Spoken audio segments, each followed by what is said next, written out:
Hello दोस्तों, आज की स्टोरी से अरुण कुमार जो आपके लिए लाता है कहानियों का पिटारा। कुछ कॉमिक्स कहानियां, कुछ चटपटे अंदाज में शेर व शायरी और कुछ धार्मिक कथाएं। तो धार्मिक कथाओं में आप सुन रहे हैं शिव महापुराण अध्याय 15, जिस अध्याय में देश काल पात और दान का विचार करने वाले से क्या होता है, आइए सुनते हैं अध्याय 15। ऋषियों ने कहा, समस्त पदार्थों के ज्ञाताओं में श्रेष्ठ सूत जी हमसे देश काल और दान का वर्णन करें। देश का वर्णन। सूत जी बोले, अपने घर में क्या देवयज्ञ शूद्र गृह के फल को देने वाला होता है। गौशाला का स्थान घर के लिए एक देवयज्ञ से 10 गुना, जबकि जलाशय का तट गौशाला से 10 गुना एवं जहाँ तुलसी बेल और पीपल वृक्ष का मूल हो वह स्थान जलाशय तट से भी 10 गुना महत्व देने वाला होता है।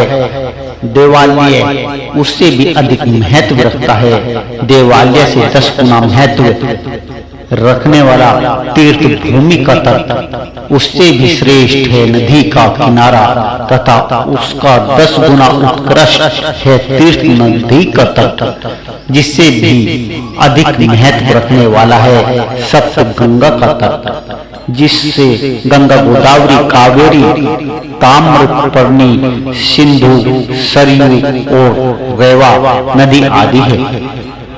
जिससे भी 10 गुना अधिक फल समुद्र का तट और उससे भी 10 गुना अधिक फल पर्वत चोटी पर पूजा करने से अधिक होता है।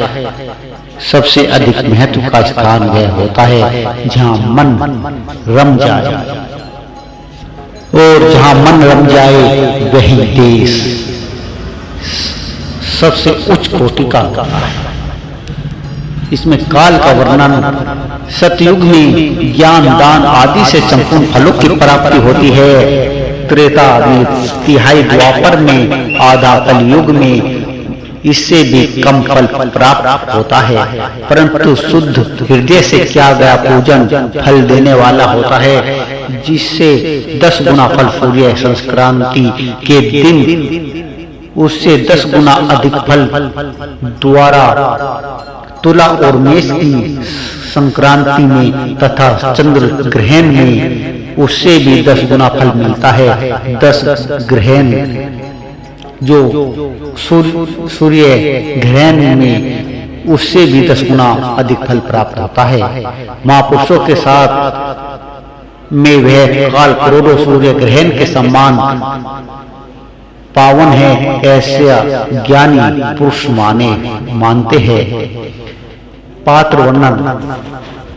तपोनिष्ठ योगी और ज्ञाननिष्ठ योगी पूजा के पात्र होते हैं, क्योंकि ये पापों के नाश के कारण होते हैं। जिस ब्राह्मण ने 24 लाख गायत्री जाप कर लिए हो वह भी पूजा का पात्र है। वह संपूर्ण काल और भोग का दाता है। गायत्री के जाप से शुद्ध हुआ ब्राह्मण परम पवित्र है। इसलिए दान, जाप, होम और पूजा सभी कर्मों के लिए यही शुद्ध पात्र है। स्त्री या पुरुष जो भी भूखा हो वही अन्नदाता का पात्र है। जिसे जिस वस्तु की इच्छा हो उसे वह वस्तु बिना मांगे ही दे दी जाए तो वह दाता को उस दान का पूरा फल प्राप्त होता है। याचनाओं करने के बाद किया गया दान आधा ही फल देता है। सेवक को दिया दान चौथाई फल देने वाला होता है। दीन ब्राह्मण को दिए गए धन का दान दाता को इस भूतल पर 10 वर्षों तक भोग प्रदान करने वाला होता है। वेदता को दान देने पर वह स्वर्गलोक में देवताओं के वश से 10 वर्षों तक दिव्य भोग देने वाला होता है। गुरु दक्षिणा में प्राप्त धन शुद्ध द्रव्य कहलाता है। इसका दान संपूर्ण फल देने वाला होता है। क्षत्रियों का शौर्य से कमाया हुआ, वैश्यों का व्यापार से आया हुआ और शूद्रों का सेवावृत्ति से प्राप्त किया धन उत्तम द्रव्य है। दान का वर्णन। जो भी हम दान करते हैं, गो, भूमि, तिल, स्वर्ण, घी, वस्त्र, धान्य, गुड़, चांदी, नमक, कोहड़ा और कन्या नामक बाहर वस्तुओं का दान करना चाहिए। गोदान से सभी पापों का निवारण होता है और पुण्य कर्मों की पुष्टि होती है। भूमि का दान परलोक में आश्रय देने वाला होता है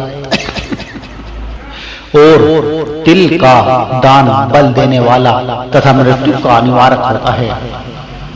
सुवर्ण का दान वीर्यदायक और घी का दान पुष्टिकारक होता है। वस्त्र का दान आयु की वृद्धि करता है। धान्य का दान करने से अन्न और धन की वृद्धि होती है।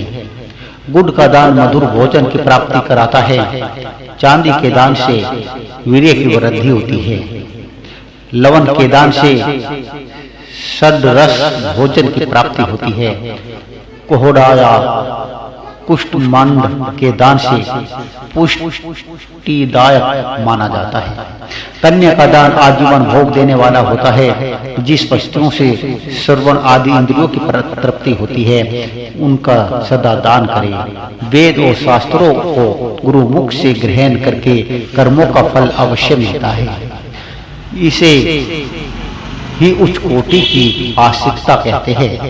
भाई बंधु अथवा राजा के भय से जो आस्तिकता होती है, वह निम्न श्रेणी की होती है।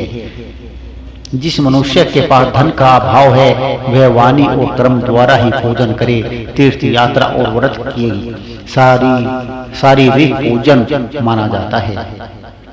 तपस्या और दान मनुष्य को सदा करना चाहिए। देवताओं की प्राप्ति के लिए जो कुछ दान दिया जाता है, वह सब प्रकार के भोग प्रदान करने वाला होता है। इससे इस लोक और परलोक में उत्तम जन्म और सदा सुख होने वाला भोग प्राप्त होता है। ईश्वर को सब कुछ समर्पित करने एवं बुद्धि से यज्ञ दान करने से मोक्ष की प्राप्ति होती है। तो सभी को दान यज्ञ करने चाहिए, जिससे कि अंत समय में मोक्ष की प्राप्ति हो सके।